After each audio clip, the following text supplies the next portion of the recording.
Okay. Yeah. So remember, guys, please tell me if you have a time conflict so I can adapt the schedule. All right. So let's see. This is 1.5. It's wrong. I uploaded y'all's homework. I corrected it like literally an hour ago because it was missing the actual questions. So now those are added. All right, we just got a few like literally I think it's 3 translations to do today, people. Remember what we went over yesterday was just that these pronouns that we've had, these adjectives we've had all along, um, uh, including meus. Where is it?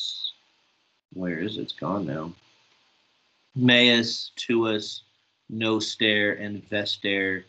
Those can now do double duty basically as uh, um, reflexive possessive adjectives.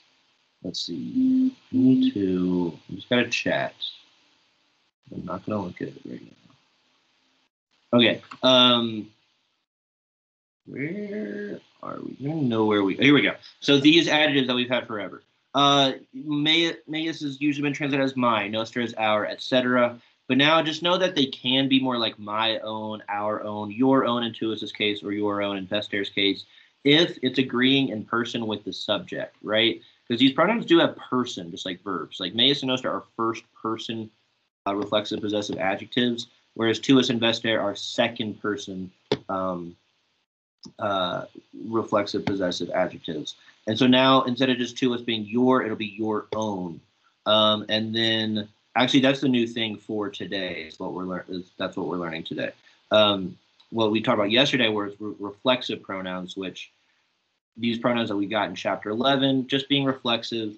So instead of like just my, of my, or to me or me, it's gonna be myself or to myself.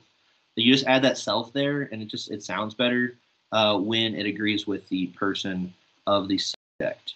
Okay, doing a very bad job of explaining this. But then they give us sui, sibi, se, which are the third person personal pronouns. So that'll just reflect the subject, whether it's a him or a her or an it, and all that is on your cheat sheet. But yeah, now we're getting to this, which is this new third person reflexive possessive adjective. Because we have in personal pronouns eus, eorum, and earum, the genitives of those third person personal pronouns. That means his or her or their. But if we want to say like his own, meaning it's reflexive of the subject, we would use sui, sibi, se. Or I'm sorry, suis, suum here, and I left out the neuter because it's not important. And it just declines like a normal first and second declension adjective.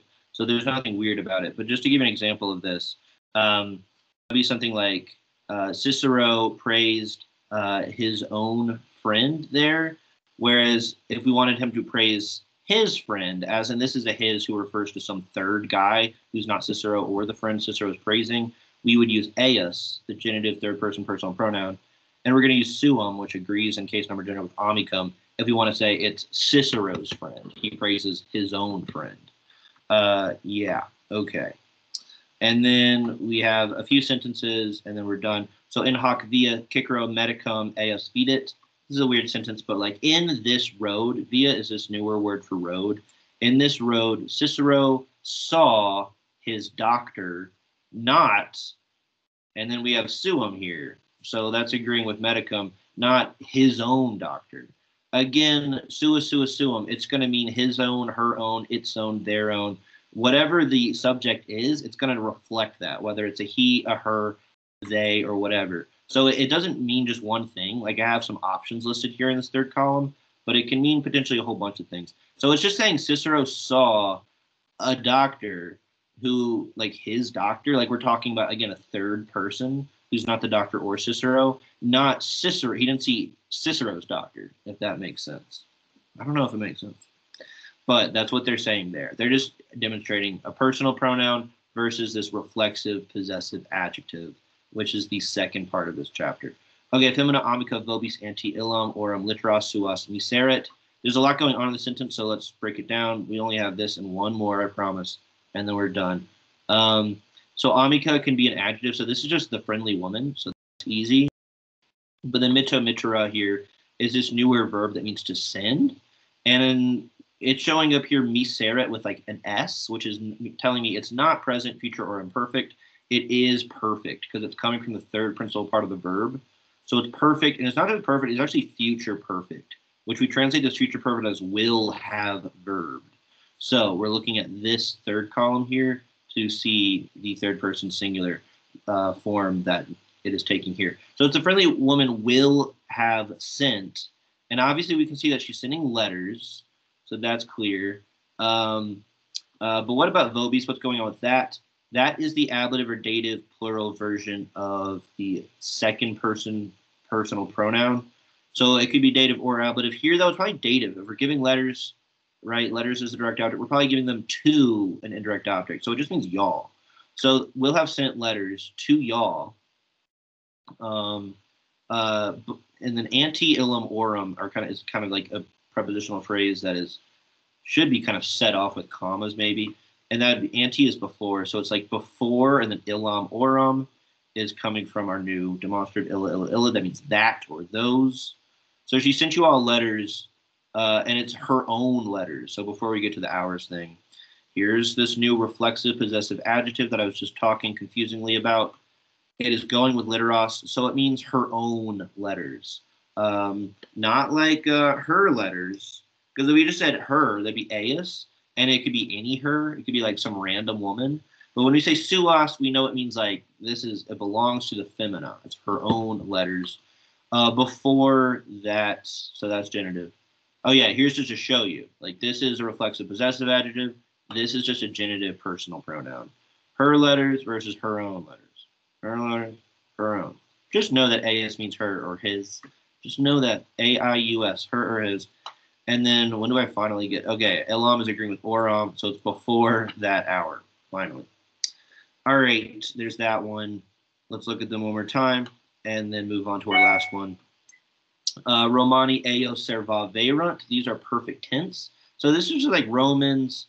Servo means to save or protect, protected them versus, so this is a personal pronoun versus, and this is what we were talking about yesterday, versus Romani se servaverunt. These are these cool reflexive third-person pronouns that are different than their third-person personal pronoun counterparts. So this is like that second example is Romans protecting themselves. So I'm just trying to get you to see that like a them or a her is different than like a themselves or a herself or something like that. So just to recap before I let you guys go, because I started off really confusingly, because there's so much like review in my PowerPoint. So I'm like, where even was I? This chapter has 3 types of things that we're learning: reflexive pronouns, possessive reflexive adjectives, and intensive pronouns. We'll get to intensive pronouns tomorrow. That's the easiest part, I promise. We talked about reflexive yesterday. That's where like instead of translating ego me laudat as like I praise me, which sounds weird, we praise it as translate it as I praise myself, because that just sounds like better English. So it's like when these pronouns are just functioning reflexively because they agree with the subject. If your subject is first person singular and these show up in the sentence, they will be reflexive instead of like normal personal pronouns. If your subject is second person and these show up, it'll be like yourself instead of you. Like you praise yourself instead of you praise you, which sounds weird. But instead of reusing the third person personal pronouns for that, for third person stuff, they give us this new sui sibi se, which I really like because they can function as singular or plural, and they don't give us like a whole new form for the plural, which would be annoying. All right.